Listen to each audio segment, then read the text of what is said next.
Gather equipment, check medication order against the original physician's order according to the agency policy. Clarify any inconsistencies, check the patient chart for allergies.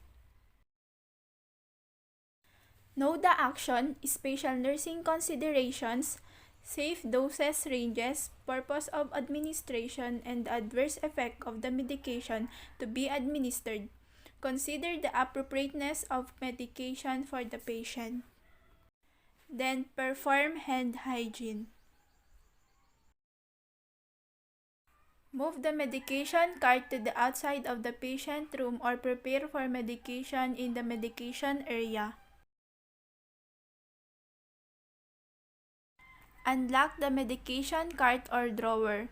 Enter the passcode and scan employee identification if required. Prepare medication for one patient at a time. Read the MAR or the medication administration record and select the proper medication from the patient's medication drawer or unit stock. Compare the label with MAR. Check the expiration date and perform calculations if necessary. Scan the barcode on the package if required. Prepare the required medications. For unit dose packages, place unit dose package medication in a disposable cup. Do not open wrapper until at the bedside. Keep the narcotics and the medications at the required special nursing assessment in a separate container. For multi-dose container, when removing tablets or capsules from a multi-dose bottle, pour the necessary number into the bottle cap and then place the tablet in the medication cap. Break only scored tablet if necessary to obtain the proper dosage. Do not touch tablet with hands. For liquid medication in multi-dose bottle, when pouring liquid medication in a multi-dose bottle, hold the bottle so the label is against the palm. Use the appropriate measuring device when pouring liquids, and read the amount of the medication at the bottom of the meniscus at eye level. Wipe the lip of the bottle with a proper towel.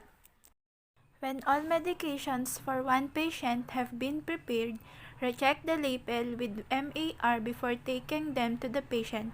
Replace any multi-dose container in the patient container or unit stock. Lock the medication cart before leaving it.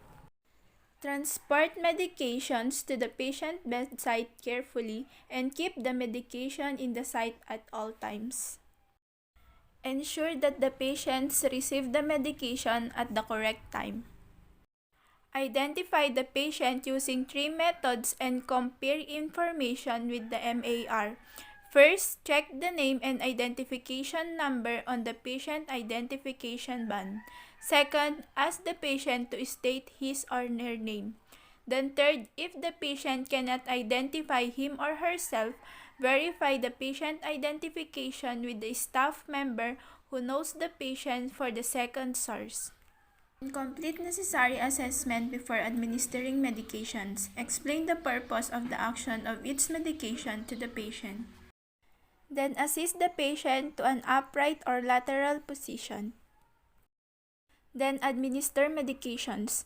Offer water or other permitted fluids with pills, capsules, tablet, and some liquid medications. Then ask whether the patient prefers to take the medication by hand or in a cup.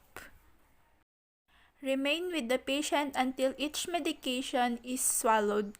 Never leave medication at the patient's bedside. Then perform hand hygiene. Leave the patient in a comfortable position. Check on the patient within 30 minutes or time appropriate for drugs to verify response to the medication. Then document procedure in the patient's chart.